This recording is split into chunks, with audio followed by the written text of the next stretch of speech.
carbocation which can be formed.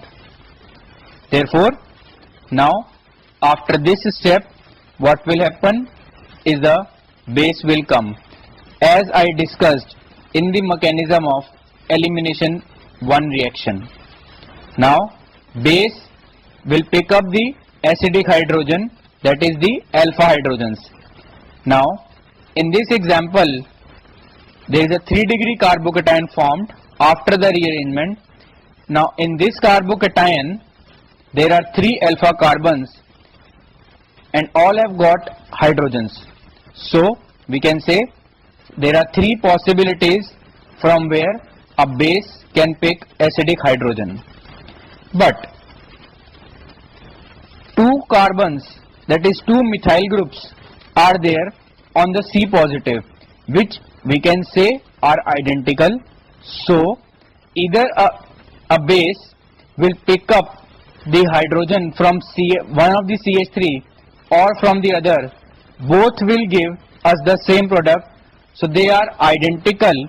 So base will pick up the hydrogen from the one of the carbon only. Now if a base picks hydrogen from one of the CH3 group, product formed will be CH2 double bond C CH3 CH2 CH3. If a base picks up the hydrogen from CH2, then product formed will be CH3 C CH3 double bond CH CH3. Now these are the 2 products formed.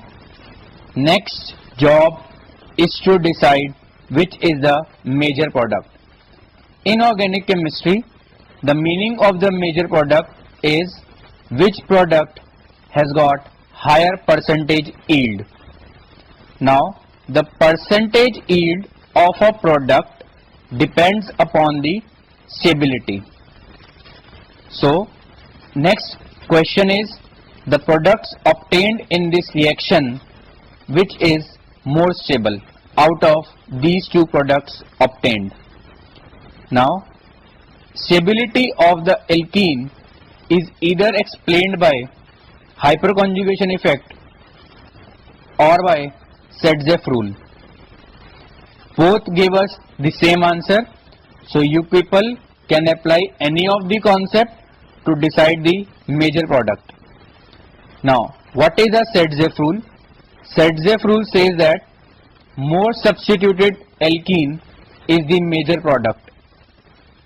Now the question is, which is the more substituted alkene? This problem of finding that which is the more substituted is faced by many of the students. Now the very simple concept to decide the more substitution or the less substitution is to count the number of hydrogen atoms on C double bond C atoms.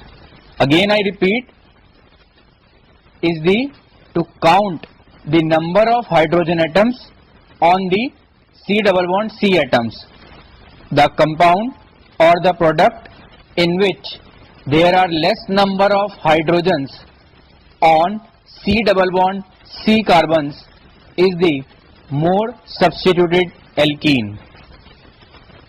Now if we apply this concept in the given example, it is like in the first product, which is CH2 double bond C CH3 CH2 CH3.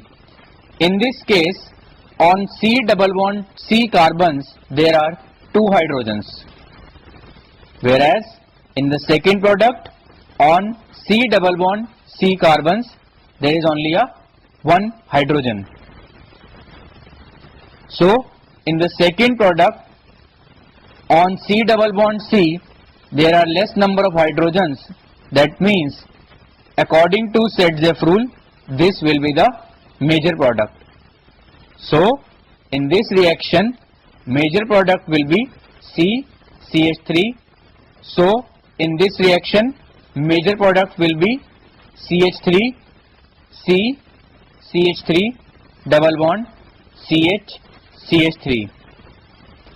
Now, a question of a dehydration of alcohols will be given in the exam, like you will be given as H plus oblique OH negative. How will you decide which particular reaction this compound will undergo? So, the thought process should be, first of all, identify the raw material of the reaction, that is substrate or the reactant. As in this case, it is the alcohol. So, if you remember about the layout of the reaction mechanism, in that I mentioned that alcohols show two types of reaction, that is nucleophilic substitution as well as elimination. Now, the next question will be to decide whether a given alcohol will undergo elimination reaction or nucleophilic substitution reaction. So for that matter, we will discuss elimination versus substitution, but as of now, in this particular example, the thought process should be that an alcohol is given, so elimination reaction has to take place, because H plus is given as an acid for the protonation and OH minus is given as a base.